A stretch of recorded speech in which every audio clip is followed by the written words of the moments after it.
नमस्कार साथियों, welcome back to ज्ञानवर्स। मैं हूं सुशील कुमार और हम देख रहे हैं इस समय पीवाईक्यू प्रश्नों का पोस्टमार्टम। इसके अंतर्गत हम बात करने वाले हैं हिंदी साहित्य, UGC net, JRF, PIC, TGT, PGT, LT grade जैसी महत्वपूर्ण परीक्षाओं में बार बार पूछे जाने वाले प्रश्नों का विस्तृत विश्लेषण। यहाँ आपको केवल प्रश्नों की श्रृंखला ही नहीं बल्कि प्रत्येक प्रश्न का गहराई से विश्लेषण और अध्ययन किया जाता है। अगर आप चैनल पर नए हैं तो चैनल को सब्सक्राइब करें, वीडियो को लाइक करें, दोस्तों के साथ शेयर करें। और अगर आप इस क्लास की पीडीएफ पाना चाहते हैं तो हमारे टेलीग्राम और व्हाट्सएप ग्रुप से जुड़ना बिल्कुल ना भूलें, लिंक डिस्क्रिप्शन बॉक्स में दिया गया है। चलिए शुरू करते हैं आज की इस श्रृंखला को। सबसे पहला क्वेश्चन आपके स्क्रीन पे है। प्रश्न है, निम्नलिखित में से कौन से पश्चिमी विचारक 20वीं सदी में मौजूद नहीं थे? ऑप्शन है I A. Richard, Samuel Taylor Coleridge, Benedetto Croce, Sigmund Freud. अगर आपको इसका सही आंसर पता है तो आप कमेंट करके उत्तर दीजिए। तब तक हम चलते हैं इनके समय के बारे में थोड़ा सा चर्चा कर लें। अगर बात किया जाए सिगमंड फ्रायड की, अगर सिगमंड फ्रायड की बात की जाए तो इनका जन्म या समय क्या रहा है? 1856 में इनका जन्म हुआ है। 1856 से 1942 तक इनका समय माना जाता है। और ये कैसे विश्लेषण थे या विचारक थे? तो ये मनोविश्लेषणवादी थे। ये मनोविश्लेषणवादी थे। ये मनोविश्लेषणवादी विचारधारा के थे। और अगर इनकी रचनाओं की बात की जाए तो इनकी रचनाएं कौन सी हो जाएंगी? एक हो जाएगी द इंटरप्रिटेशन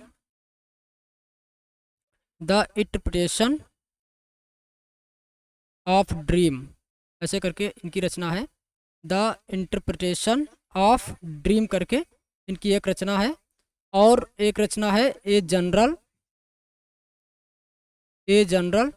इंट्रोडक्शन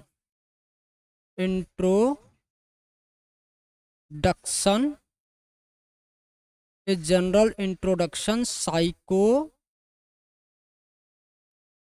इन्हें इधर लिख देते हैं एनालिसिस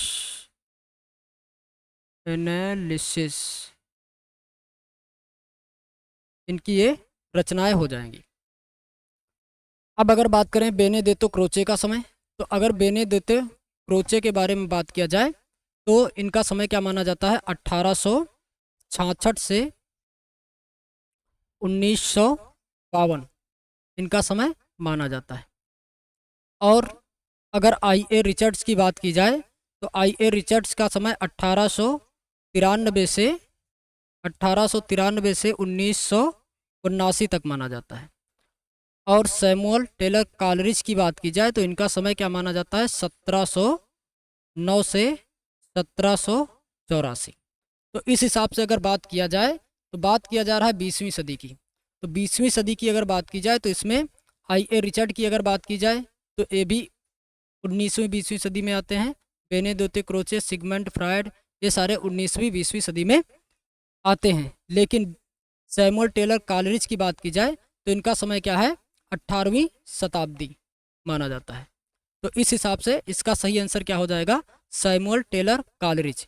अब आइए थोड़ा सा इसमें जो इनकी रचनाएं हैं या इनकी जो पुस्तकें हैं उनके बारे में थोड़ा सा चर्चा कर लेते हैं। एक एक दो पुस्तकों के बारे में जानकारी प्राप्त कर लेते हैं, क्योंकि ये कई बार एग्जामों में पूछा जाता है। अगर सैमुअल टेलर की बात किया जाए, सैमुअल की अगर बात किया जाए तो इनका समय तो 1709 से 1784 हो जाएगा।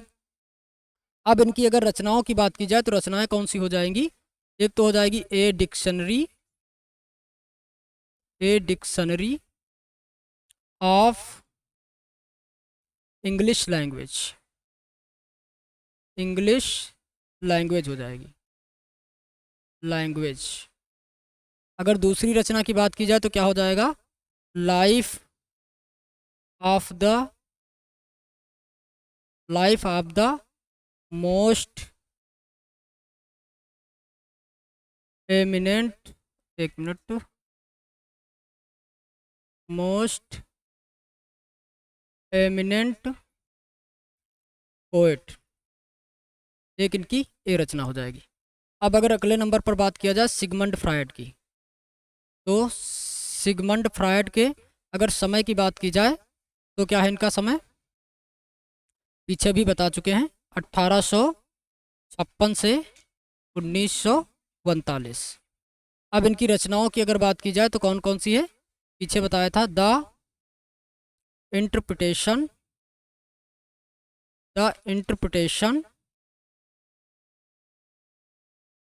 Interpretation the interpretation of dream, interpretation of dream हो जाएगी। अब अगर इनके बाद और इनकी अगर दूसरी रचना की बात की जाए, दोनों रचनाएं भी पीछे बताए हैं, तो दूसरी क्या है, ए जनरल इंट्रोडक्शन,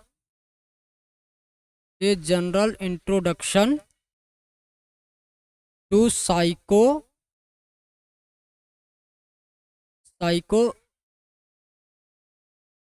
एनालिसिस, ये हो जाएंगी इनकी दो रचनाएं। अब अगर इसके बाद बात किया जाए बेनेडेत्तो क्रोचे, बेनेडेत्तो क्रोचे, अगर बेनेडेत्तो क्रोचे की बात की जाए तो इनका समय क्या है, 1866 से 1952, इनका ये समय हो जाएगा। और इनकी रचनाओं की बात की जाए तो इनकी रचनाएं कौन सी हो जाएंगी, एक है एथिक्स,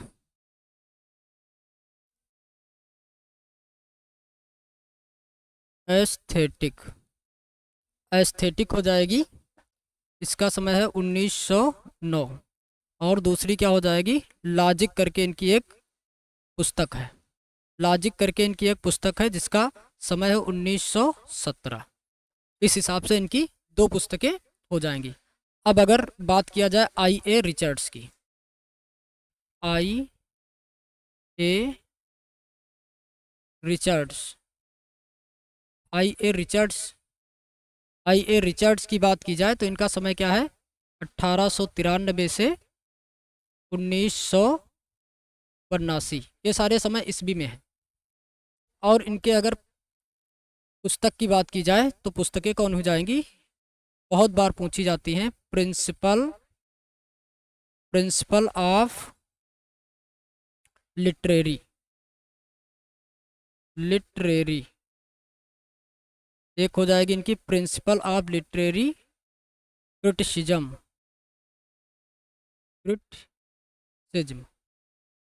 और दूसरी पुस्तक की बात की जाए तो कौन सी हो जाएगी, प्रैक्टिकल क्रिटिसिज्म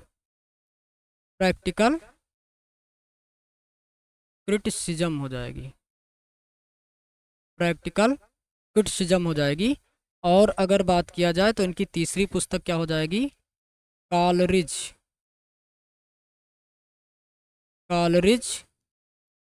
ऑन इमेजिनेशन हो जाएगी। इनकी ये 3 पुस्तकें हो जाएंगी। चलिए अगले प्रश्न पे चलते हैं। अगला प्रश्न है, जन्म काल के अनुसार निम्नलिखित रचनाकारों का सही अनुक्रम क्या है। ऑप्शन में है श्रीधर पाठक, अयोध्या सिंह उपाध्याय, हरिऔध जयशंकर प्रसाद, सुमित्रा नंदन पंत। यानी ऑप्शन ए सही हो जाएगा, बी हो जाएगा, सी हो जाएगा या डी इसका करेक्ट ऑप्शन हो जाएगा। अगर इनके करेक्ट ऑप्शन को देखना है तो उससे पहले हमें क्या देखना होगा कि इनका समय क्या है, यानी जन्म काल क्या है। तो अगर बात किया जाए अयोध्या सिंह उपाध्याय हरिऔध की बात की जाए तो इनका जन्म कब हुआ था, तो इनका जन्म हो जाएगा 1865 ईस्वी है। इनका समय क्या है, 1865 में इनका जन्म हुआ था। और श्रीधर पाठक की बात की जाए तो इनका जन्म समय क्या हो जाएगा, 1862 ईस्वी हो जाएगा। जयशंकर प्रसाद की अगर बात की जाए तो इनका समय हो जाएगा 1889। सुमित्रानंदन पंत की बात की जाए तो इनका समय हो जाएगा 1900 ईस्वी। इस हिसाब से इन सब का क्या हो जाएगा, जन्म का समय हो जाएगा। तो अगर इस प्रकार देखें तो सबसे पहले कौन आने चाहिए, श्रीधर पाठक आने चाहिए। श्रीधर पाठक के बाद अयोध्या सिंह उपाध्याय 1 नंबर पे आएंगे, 2 नंबर पे आएंगे, 3 नंबर पे जयशंकर प्रसाद, फिर उसके बाद 4 नंबर पे सुमित्रानंदन पंत। यानी कि फर्स्ट पे श्रीधर पाठक और लास्ट में सुमित्रानंदन पंत। अगर इस हिसाब से देखें तो इसका पहला ऑप्शन ही करेक्ट होगा। आइए अब इसमें से किसी एक रचनाकार के बारे में थोड़ा सा चर्चा कर लेते हैं। इसके बारे में चर्चा कर लिया जाए। श्रीधर पाठक, अयोध्या सिंह उपाध्याय, जयशंकर प्रसाद, सुमित्रानंदन पंत। आइए जयशंकर प्रसाद के बारे में थोड़ा सा चर्चा कर लेते हैं, क्योंकि जयशंकर प्रसाद के बारे में बहुत बार पूछा जाता है, बहुत हर एग्जाम में कुछ ना कुछ अवश्य पूछा जाता है। तो आइए जयशंकर प्रसाद के बारे में थोड़ा सा चर्चा कर लेते हैं। जयशंकर प्रसाद, अगर बात करें जयशंकर प्रसाद के बारे में तो इनका जन्म कब हुआ था, इनका जन्म हो जाएगा 1889 और मृत्यु की बात की जाए तो क्या हो जाएगा 1937 में इनकी क्या हो जाएगी, मृत्यु हो गई थी। अब अगर बात किया जाए इनके बचपन का नाम क्या था, बात करें अगर बचपन के नाम की तो बचपन का नाम क्या था इनका, बचपन का नाम इनका झारखंडी था। झारखंडी नाम था इनका, बचपन का नाम झारखंडी था। और उपनाम की अगर बात की जाए तो इनका उपनाम क्या था, अगर किसी को पता है तो कमेंट करके बता सकता है। उपनाम की बात की जाए तो ये ब्रज भाषा में जो रचनाएं लिखते थे तो किस नाम से लिखते थे, ब्रज भाषा में कलाधार नाम से उपनाएं रचनाएं लिख करते थे। कलाधार, कलाधर, कलाधार नहीं, कलाधर के नाम से क्या करते थे, रचनाएं लिखा करते थे। इसमें ब्रज भाषा में कलाधार के नाम से, कलाधर फिर कलाधार हो गया, कलाधर के नाम से ये रचनाएं लिखा करते थे। और अगर बात किया जाए इनको और क्या कहा जाता है, इन्हें छायावाद का ब्रह्मा कहा जाता है। छायावाद का ब्रह्मा कहा जाता है, ब्रह्मा कहा जाता है, इनको ब्रह्मा कहा जाता है। और सुमित्रानंदन पंत को विष्णु कहा जाता है और निराला जी को महेश कहा जाता है। यानी ब्रह्मा विष्णु महेश, जयशंकर प्रसाद, सुमित्रानंदन पंत और सूर्यकांत त्रिपाठी निराला हो जाएंगे। और अगर बात किया जाए इनकी पहली कविता, पहली कविता की बात करें तो कौन सी हो जाएगी इनकी पहली कविता, इनकी पहली कविता कौन सी थी, पहली कविता की बात की जाए तो सावन पंचक इनकी पहली कविता थी। सावन पंचक, सावन पंचक इनकी पहली कविता थी जो 1906 में भारतेंदु पत्रिका में प्रकाशित हुई थी। भारतेंदु पत्रिका में प्रकाशित हुई थी। भारतेंदु पत्रिका में जिसका प्रकाशन हुआ था। अब अगर बात किया जाए आगे इनका हिंदी का, अगर इनका एक गीत नाट्य है जो कि हिंदी का पहला गीत नाट्य माना जाता है, करुणालय। करुणालय इनका एक गीत नाट्य है, गीत नाट्य जो क्या माना जाता है, हिंदी का पहला गीत नाट्य, हिंदी का प्रथम गीत नाट्य माना जाता है, प्रथम गीत नाट्य माना जाता है। और अब आगे बात कर ली जाए इनके कुछ रचनाओं की। चलिए नेक्स्ट पेज पर रचनाओं की बात कर लिया जाए। अगर रचनाओं की बात किया जाए तो इनकी रचनाएं कौन कौन सी हो जाएंगी, यहाँ पर हम केवल काव्य रचनाओं की चर्चा करेंगे। आगे फिर जब आएगा दोबारा तो उसमें हम गद्य में जो प्रश्न आएंगे उसमें गद्य रचनाओं की चर्चा कर लेंगे, क्योंकि अगर सारी रचनाओं की चर्चा करेंगे तो वीडियो बहुत लंबा हो जाएगा। तो अगर इनके काव्य रचनाओं की बात की जाए तो कौन कौन सी हो जाएंगी? सबसे पहले हो जाएगी उर्वशी। उर्वशी एक रामधारी सिंह दिनकर की भी है, वह 1961 की है। दूसरे नंबर पे क्या आ जाएगी? उर्वशी के बाद वन मिलन आ जाएगी। वन मिलन। वन मिलन के बाद क्या आएगा? प्रेमराज। प्रेम राज। प्रेम राज्य के अगर बाद बात किया जाए तो क्या आ जाएगा? अयोध्या का उद्धार।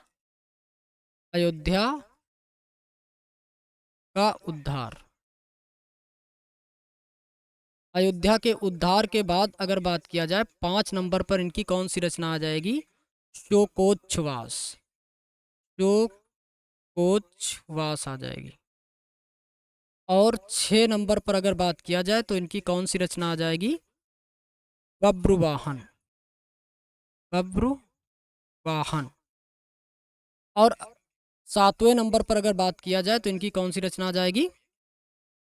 7वें नंबर पर इनकी रचना आ जाएगी कानन कुसुम है। कानन कुसुम। 8वें नंबर पर अगर बात किया जाए तो कौन सी आ जाएगी? प्रेम पथिक। प्रेम पथिक। और 9 नंबर पे बात किया जाए तो कौन आ जाएगा? महाराणा का महत। महाराणा का महत। अभी इनका रचना प्रकाशन वर्ष भी डिस्कस करेंगे। 10 नंबर पे अगर बात किया जाए तो कौन सी हो जाएगी? महाराणा का महत चित्राधार आ जाएगी। फिर चित्राधार। चित्राधार के बाद अगर बात किया जाए तो आ जाएगी झरना। झरना के बाद क्या आ जाएगी? आंसू। आंसू आ जाएगी। आंसू के बाद इनकी कौन सी रचना आ जाएगी? झरल। आंसू, झरना, आंसू, लहर। लहर के बाद फिर आ जाएगी कामायनी। कामायनी। इस हिसाब से इनकी क्या हो जाएंगी? सारी काव्य रचनाएं हो जाएंगी। अब इनके प्रकाशन वर्ष की बात कर ली जाए तो उर्वशी का प्रकाशन वर्ष 1909 है। वन मिलन का प्रकाशन वर्ष भी 1909 है। प्रेम राज्य का प्रकाशन वर्ष भी 1909 है। इन 3 रचनाओं का प्रकाशन वर्ष 1909 हो जाएगा। फिर अयोध्या का उद्धार की बात किया जाए तो इसकी प्रकाशन वर्ष हो जाएगा 1910। शोकोच्छ्वास की अगर बात किया जाए तो इसका भी प्रकाशन वर्ष 1910 हो जाएगा। और बब्रुवाहन की बात की जाए तो 1911 की हो जाएगी, यानी ठीक 1 साल बाद। और अब इसके बाद कानन कुसुम की बात की जाए तो ये 2 साल बाद, यानी 1913 की रचना हो जाएगी। प्रेम पथिक की बात की जाए तो ये भी क्या हो जाएगी? 1913 की रचना है। महाराणा का महत्व की बात की जाए 1914 की रचना हो जाएगी। चित्राधार ये 1918 की रचना हो जाएगी। 1918। झरना भी 1918 की हो जाएगी। आंसू की बात किया जाए तो आंसू हो जाएगी 1925। ये सारे समय ईस्वी में दिए गए हैं। लहर की बात किया जाए तो लहर ये 1933 की हो जाएगी। कामायनी 1936 की रचना। 36 नहीं, 35 सही है। कहीं कहीं 36 दिया रहता है, कहीं कहीं 35, लेकिन 35 इसका सही समय है। तो इस हिसाब से इनकी क्या हो गई? ये सारी रचनाएं हो जाएंगी। अब याद कैसे करना है? याद करने के लिए क्या करेंगे? इसमें प्रथम जो 3 रचनाएं हैं, क्या? उर्वशी, वन मिलन, प्रेमराज, ये क्या हो जाएंगी? 1909 की रचनाएं हो जाएंगी। फिर अयोध्या और शोकोच्छ्वास, अगर इसकी बात किया जाए, ये 2 हो जाएंगी 1910 की। फिर बीच में एक बब्रुवाहन आएगा, ये 11 की है। फिर उसके बाद 2 साल बाद कानन कुसुम और प्रेम पथिक 2 रचनाएं हो जाएंगी। इसके बाद फिर महाराणा का महत, फिर चित्राधार और झरना, ये 2 रचनाएं एक साथ हो जाएंगी। फिर आंसू, लहर, कामायनी। इनके लिए एक ट्रिक भी याद कर सकते हैं, झरल। क्या याद कर सकते हैं? झरल याद कर सकते हैं। झरल से क्या कर लेंगे? झरल, झा से झरना और बीच में एक आंसू रचना है, फिर झरल यानी लहर और कामायनी। ये हो जाएंगी इनकी रचनाएं, काव्य रचनाएं हो गई। अब अगर बात किया जाए तो इनके बारे में थोड़ा सा और बात करें, कामायनी के बारे में बात कर लें, या थोड़ा सा इन्हीं रचनाओं में अगर बात किया जाए कि ये जो कानन कुसुम है, कानन कुसुम, कानन कुसुम में क्या हो जाएगी, हिंदी की प्रथम खड़ी बोली का पहला काव्य है। ये क्या हो जाएगा, खड़ी बोली का पहला काव्य, खड़ी बोली का प्रथम काव्य, खड़ी बोली का ये प्रथम काव्य हो जाएगा। और अगर बात किया जाए महाराणा का महत्व, तो ये अतुकांत कविता है। ये क्या है, अतुकांत कविता है, अतुकांत। चलिए फिर किसी लेक्चर में डिस्कस और अच्छे से कर लेंगे। अगर यहाँ पर डिस्कस करेंगे तो बहुत एक में ही सब मिल जाएगा। तो थोड़ा सा और बात कर लेते हैं, कामायनी के बारे में थोड़ा सा बात कर लिया जाए। कामायनी, कामायनी इनका क्या है, प्रकाशन वर्ष है 1935 ईस्वी। और एक कामायनी कैसा ग्रंथ है, एक महाकाव्य है। ये क्या है, महाकाव्य है, महाकाव्य है। और इसको 14 सर्गों में विभक्त किया गया है, 14 नहीं 15 सर्गों में विभक्त किया गया है। इसको 15 सर्गों में विभक्त किया गया है। 15 सर्ग इसमें कौन कौन से हैं, आइए वो भी देख लेते हैं। तो फर्स्ट में क्या आ जाएगा, चिंता, चिंता। दूसरा हो जाएगा आशा। तीसरा हो जाएगा श्रद्धा, चिंता, आशा, श्रद्धा, काम, वासना, लज्जा। 4 नंबर पे काम, 5 नंबर पे वासना, 6 नंबर पे लज्जा, चिंता, आशा, श्रद्धा, काम, वासना, लज्जा, कर्म, ईर्ष्या, ईड़ा। फिर क्या आ जाएगा, 7 नंबर पे कर्म, 8 पर ईर्ष्या, और 9 नंबर पे ईड़ा आएगा। चिंता, आशा, श्रद्धा, काम, वासना, लज्जा, कर्म, ईर्ष्या, ईड़ा। फिर आएगा स्वप्न, स्वप्न, संघर्ष, स्वप्न, संघर्ष, निर्वेद, स्वप्न, संघर्ष, निर्वेद। और फिर आ जाएगा 13 नंबर पे, 13 नंबर पे क्या आ जाएगा, यहाँ पर थोड़ा कलर चेंज कर लेते हैं। 13 नंबर पे आ जाएगा दर्शन, दर्शन। 14 नंबर पे रहस्य। और 15 नंबर पे क्या आ जाएगा, आनंद। इस प्रकार से सर्गों का विभाजन हुआ है। कैसे याद करना है, चिंता, आशा, श्रद्धा, काम, वासना, लज्जा, कर्म, ईर्ष्या, ईड़ा, स्वप्न, संघर्ष, निर्वेद, दर्शन, रहस्य, आनंद। 3-3 करके याद कर लीजिए, आराम से याद हो जाएगा। अब चलते हैं अगले प्रश्न पे।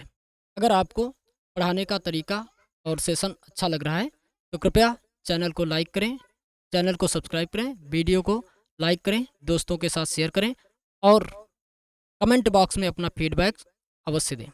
आपका वीडियो कैसा लग रहा है आपको, और अगला वीडियो आप किस टॉपिक पे चाहते हैं, या आपको कौन सा टॉपिक कठिन लगता है वो हमें अवश्य बताएं। या इस सेशन में या इसमें क्या सा और क्या रिफॉर्म किया जाए, यानी क्या इसमें सुधार किया जाए, ये आप हमें सुझाव भी दे सकते हैं। आपका सुझाव स्वागत है।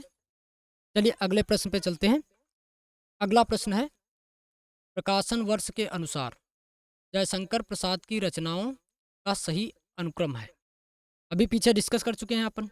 तो इसमें ऑप्शन क्या दे रखा है, पहले में दे रखा है आंसू लहर कामायनी प्रेम पथिक, दूसरा है प्रेम पथिक आंसू लहर कामायनी, तीसरा क्या है सी लहर आंसू प्रेम पथिक कामायनी, और डी क्या है प्रेम पथिक लहर आंसू कामायनी। तो इसका सही आंसर क्या हो जाएगा, पीछे मैं बता चुका हूँ, आप वहाँ से देख करके इसके सही आंसर का उत्तर कमेंट बॉक्स में अवश्य दें। इसका मैं उत्तर नहीं दूंगा, आपको कमेंट बॉक्स में इसका उत्तर देना है। चलिए अगले प्रश्न पे चलते हैं। अगला प्रश्न है, मैं नीर भरी दुख की बदली, यह गीत किस काव्य संग्रह में संकलित है। अगर बात किया जाए मैं नीर भरी दुख की बदली, तो ये किसकी हो जाएगी पंक्तियाँ, ये महादेवी वर्मा की हो जाएगी। इसकी पंक्तियाँ हैं महादेवी वर्मा, महादेवी वर्मा। और ये सारी जो रचनाएं हैं, ये सभी रचनाएं महादेवी वर्मा का काव्य संग्रह है। तो ये जो पंक्ति है मैं नीर भरी दुख की बदली, ये कविता है इनकी, ये कविता किस संग्रह में संकलित है ये बताना है। अगर निहार की बात की जाए तो इसका प्रकाशन वर्ष क्या 1930 हो जाएगा। रश्मि 1932 हो जाएगी। नीरजा 1934 हो जाएगी। चांद गीत 1936 हो जाएगी। इसके अलावा इनकी और भी रचनाएं हैं। चांद गीत के बाद यामा आती है, दीप शिखा आती है, सप्तपर्णा हो गया, प्रथम आयाम, अग्निरेखा। ये इनकी काव्य संग्रह हो जाएंगे। तब तक आप इसका उत्तर दीजिए, तब तक हम थोड़ा सा महादेवी वर्मा के बारे में चलिए थोड़ी सी चर्चा कर ही लेते हैं। अगर महादेवी वर्मा की बात की जाए तो इनका जन्म कब हुआ था। जन्म की बात की जाए तो जन्म इनका 26 मार्च 1907 को हुआ था, यानी होली वाले दिन इनका जन्म हुआ था। होली वाले दिन 26 मार्च 1907 को इनका जन्म हुआ था। अगर मृत्यु की बात की जाए तो 11 सितंबर 1987 को इनकी मृत्यु हुई थी। जन्म स्थान की बात की जाए तो फर्रुखाबाद इनका जन्म स्थान है। जन्म स्थान क्या हो जाएगा, फर्रुखाबाद। फर्रुखाबाद इनका जन्म स्थान। और अगर इनके माता पिता की बात की जाए, पिता की बात की जाए तो पिता का क्या नाम था। पिता का नाम क्या था, गोविंद गोविंद प्रसाद वर्मा। क्या नाम हो जाएगा, गोविंद प्रसाद वर्मा था। और माता की अगर बात की जाए तो माता का क्या नाम था, हेम रानी देवी। हेम रानी देवी। और अगर इनके अब बात किया जाए, इनकी रचनाओं की बात कर लें। चलिए नेक्स्ट पेज पे करते हैं। कुछ रचनाएं तो बता ही दिए हैं, कुछ जो रहेगी वो भी बता देते हैं। रचनाओं की बात किया जाए तो कौन कौन सी हो जाएंगी। काव्य रचनाओं की यहाँ पर चर्चा करेंगे हम। तो पहली क्या हो जाएगी, नीरजा हो जाएगी। नीरजा। फिर 2 नंबर पे रश्मि। नहीं, फर्स्ट नंबर पे नीरजा नहीं, निहार होगी। ठीक है, पहले नंबर पर निहार होगी। पहली रचना क्या है इनकी, निहार है। निहार, रश्मि। 3 नंबर पे आ जाएगी नीरजा। फिर 4 नंबर पे आ जाएगी सांद गीत। सांद गीत। और 5 नंबर पे आ जाएगी यामा। 6 नंबर पे आ जाएगी दीप शिखा। दीप शिखा इसके अंतर्गत कविता आती है। और 7 नंबर पे आ जाएगी आपकी, 7 नंबर पे सप्तपर्णा आएगी। सप्तपर्णा। 8 नंबर की अगर बात किया जाए तो क्या आ जाएगी, प्रथम आयाम। प्रथम आयाम हो जाएगी। और 9 नंबर पे बात किया जाए तो अग्नि रेखा हो जाएगी। अग्नि रेखा। अब इनके प्रकाशन वर्ष की बात किया जाए तो निहार क्या हो जाएगी, 1930 की हो जाएगी। रश्मि 1932 की हो जाएगी। नीरजा 1934 की हो जाएगी। चांद गीत 1936 की हो जाएगी। यामा 1940 की हो जाएगी। दीप शिखा 1942 की है। और सप्तपर्णा 1960। प्रथम आयाम 1984। और अग्निरेखा की बात की जाए तो ये 1990 की है, यानी इनकी मृत्यु के पश्चात का प्रकाशन हुआ था। अब थोड़ा सा अगर बात कर ली जाए, इनकी प्रथम काव्य संग्रह कौन सा हो जाएगा, निहार हो जाएगा। प्रथम काव्य संग्रह। प्रथम काव्य संग्रह, ये प्रथम काव्य संग्रह है। और इसकी भूमिका किसने लिखी थी। अगर भूमिका की बात की जाए तो अयोध्या सिंह उपाध्याय हरिऔध ने लिखा। अयोध्या सिंह उपाध्याय ने इसकी भूमिका लिखी थी, निहार की। और अगर नीरजा की बात की जाए तो नीरजा में क्या है, नीरजा को 34 में शेख सरिया पुरस्कार प्रदान किया गया। इसको 34 में शेख सरिया पुरस्कार प्रदान किया गया था। रश्मि की बात की जाए तो इस पर बौद्ध दर्शन का प्रभाव बहुत अधिक देखने को मिलता है। रश्मि में बौद्ध दर्शन का गहरा प्रभाव देखने को मिलता है। यामा की अगर बात की जाए तो ये 1944 में मंगला प्रसाद पारितोषिक से ये क्या है, सम्मानित है। मंगला प्रसाद पारितोषिक इस पर प्राप्त हुआ था। पारितोषिक पारितोषिक मिला था। और अगर बात किया जाए प्रथम आयाम की, अगर बात कर लें तो ये क्या है, ब्रज भाषा की कविताएं और खड़ी बोली की जो प्रारंभिक रचनाएं थी उनका संकलन प्रथम आयाम में किया गया है। और अगर महादेवी वर्मा के बारे में थोड़ा सा और जानकारी लिया जाए तो क्या हो जाएगी, इनको क्या कहा जाता है, इनके बारे में कि आधुनिक मीरा, आधुनिक युग की मीरा कहा जाता है। युग की मीरा, एक तो ये उपनाम हो जाएगा। दूसरा उपनाम क्या है कि हिंदी, हिंदी विशाल, हिंदी के विशाल मंदिर की बीड़ा पाड़ी, बीड़ा पाड़ी के नाम से भी जाना जाता है। इनको ये दो उपनाम प्राप्त है। और क्या है, और ये छायावाद का, छायावाद की चतुर्थ स्तंभ में भी आती हैं। चतुर्थ स्तंभ भी मानी जाती हैं। ठीक है, ये छायावाद की चतुर्थ स्तंभ के रूप में मानी जाती हैं। और कौन कौन से आते हैं छायावाद के स्तंभ में, इसके पहले जयशंकर प्रसाद और सुमित्रानंदन पंत और सूर्यकांत त्रिपाठी निराला, ये चारों लोग क्या कहलाते हैं, छायावाद के स्तंभ कहलाते हैं।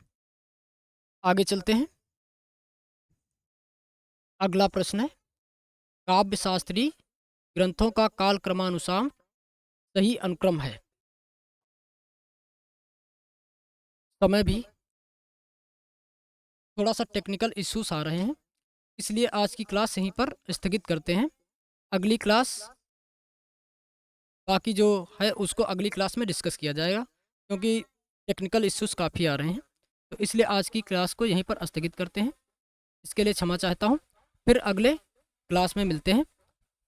और आप लोग को अगर क्लास अच्छी लग रही है तो सेशन को लाइक करें, शेयर करें और चैनल को सब्सक्राइब करना ना भूलें, और अपना फीडबैक अवश्य कमेंट बॉक्स में दें, जिससे हमें एक नई ऊर्जा प्राप्त होती है। तो इसलिए आप अपना सहयोग ज़रूर बनाए रखें। फिर मिलते हैं अगले क्लास में, तब तक के लिए धन्यवाद।